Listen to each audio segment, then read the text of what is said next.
What is up, Movie Merc fans, and welcome to another awesome, exciting episode of Movie Merc. I, of course, am the host, the most Parzival, and today we're diving into one of the hottest films of 2025, Sinners, the new vampire flick that's got everyone buzzing. Directed by the ever-talented Ryan Coogler, this southern horror action musical hybrid is a wild, emotional ride, and I'm here to break it all down for you.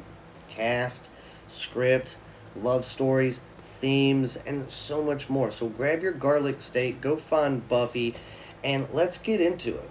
No spoilers in the first half, but I will warn you, when we're diving into the plot details, if you're new here, please hit that subscribe button and ring the bell so you never miss a review. Let's get into it. So, Sinners. Setting the stage, 1932, Clarksdale, Mississippi, during the Jim Crow era. A time of deep racial oppression, but also vibrant black culture, especially through the blues. The story follows the twin brothers, or cousins, Smoke and Stack, both played by Michael B. Jordan, who returned to their hometown after working for Al Capone in Chicago. They're looking for a fresh start by opening a juke joint, a lively spot for music, dancing, and community. But their plans take a bloody wrong turn when a supernatural threat of vampires crashes the party. The film blends horror, action, drama, music, tackling so many themes of legacy, temptation, and cultural identity. It's a love letter to the blues inspired by Coogler's late Uncle James and the song Wang Dang Doodle. Let's talk about the cast, shall we? Come on.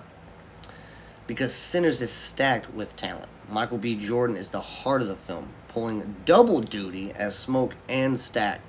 Smoke is grounded, protective, haunted by the loss of his infant daughter. And you can really feel his emotion, while Stack is the wilder, more reckless of the two, with a complicated past. Jordan's performance is electric in both stances. He uses subtle differences in posture and voices, consuming to make both these characters feel very distinct. It's his sixth collaboration with Coogler, going back from Black Panther.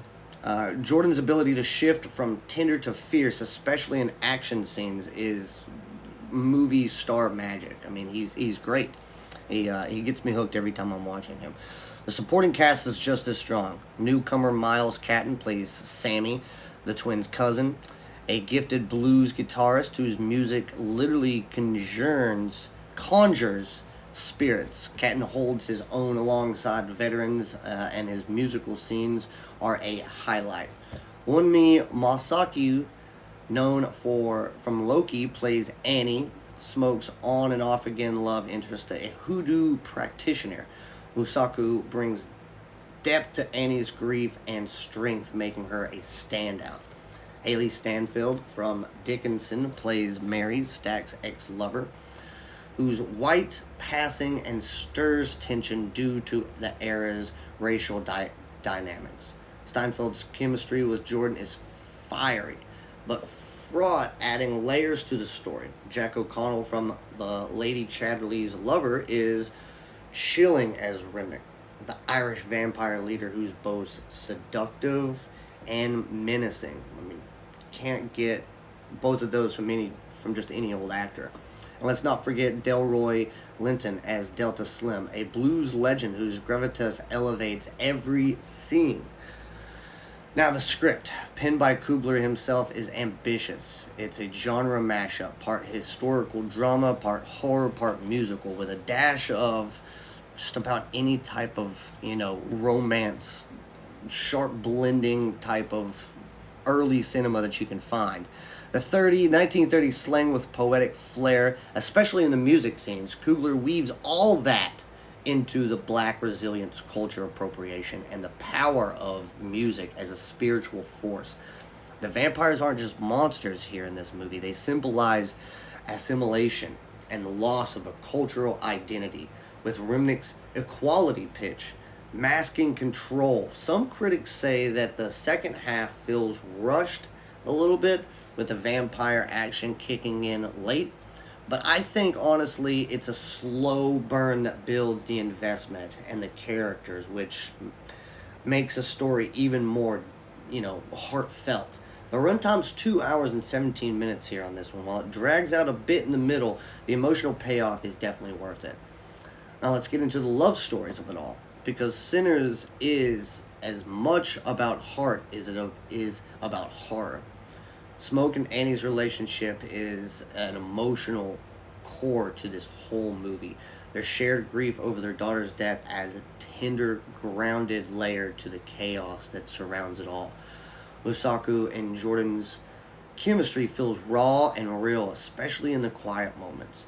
Stack and Mary's romance, on the other hand, theirs is messy and very, very intense. Very, very intense. Mary's white passing identity creates a dangerous dynamic in the Jim Crow era of the South, and Steinfeld plays her both as vulnerable and defiant. And she's just a cutie altogether. Then there's Sammy and Pearline, played by Jamie Lawson. Their budding romance is sweet, but doomed with Sammy's music drawing Pearline into the supernatural storm of it all. These relationships aren't just window dressing, they tie into the film's themes of sacrifice and survival. Alright, you guys, so now we're going to be diving into the spoilers. So if you haven't seen the movie, get on out of here. Now, Sinners. If you haven't watched me, trust me, go check it out. Please. Okay, ready? Here we go. Plot kicks off with Smoke and Stack recruiting locals for their juke joint, including Sammy, Delta Slim, and the Chinese shopkeepers, Grace and Bo Chow. The first half is about building this community, but the vampires led by Remnick crash the opening night of their new juke joint. Remnick, an Irish immigrant, is drawn to Sammy's music, which acts as a mystical conduit between life and death. Very, very, very thin line there with his music. He wants Sammy's talent to summon spirits, offering immortality in exchange for his talents. The vampires can't enter without an invitation, a classic rule Coogler uses brilliantly to build tension. When Mary, who's been turned, gets invited back in, all hell breaks loose. Loose blues. The script leans hard into music as magic. One standout scene is Sammy's guitar playing summons spirits from across time, African roots, 80s breakdancers, even a funk god like Bootsy Collins. It's a bold, surreal moment that ties the blues to a broader dystopia. But the vampires' music, like the wild mountain thumb, mirrors this, hinting at a shared struggle between black and Irish cultures, warped by oppression. This is factual and goes back in history. The horror ramps up when Grace invites the vampires in to protect her daughter, leading into a gory climax where most of the cast, Grace, Bo, Annie, Delta Slim, don't make it out alive here. Smoke and Sammy take down Remnick, but Smoke dies fighting the clan led by Hogwood. The epilogue set 60 years later shows an elderly Sammy played by blues legend Buddy Guy, rejecting immortality from a still vampiric Stack. And Mary, it's a bittersweet nod to the legacy over temptation. You guys, this movie is amazing. But what makes Sinners special is the vibe. Ludwig Göransson's score, played on a 1932 dobro guitar, is a character itself, blending blues and modern touches. The cinematography by Autumn Durand is lush. Ruth Carter's costumes nail the era's grit and glamour. Some folks on X are calling it a vampire dance battle movie with Blade vibes. And I get it. But it's the action, the historical, references, and just the cultural depth, to me, is what makes it perfect. The vampire lore sticks to the basic garlic and steaks and sunlight and invitations, but skips others like reflections, and the rushed third act leaves some characters' fates feeling abrupt. Still, it's a 9.5 out of 10 for me. It's bold, it's sexy, it's soulful. The cast delivers. The script just dares to dream big. So 9.5 out of 10 for me over here at Movie Merc. Please go see this movie. It's good. It's good. It's good. I'm not a huge vampire movie guy myself. I'm not gonna lie about it. But whenever I saw and got hinted at that this was a vampire flick, and Michael B. Jordan was in it, I jotted it down on the list of movies that I'm going to be seeing, and I watched it, and I was blown away. 9.5 out of 10 over here at Movie Merc. If you guys haven't been here before, do you guys like my videos, like what I do, please hit that subscribe button. It helps out the page. Throw this on when you're in the car if you just want to listen to some nerdy shit, want to listen to a movie breakdown every once in a while. I'm here about every other couple weeks. I throw out a new movie review, so with these next two videos that are coming up, it's going to be huge for the channel.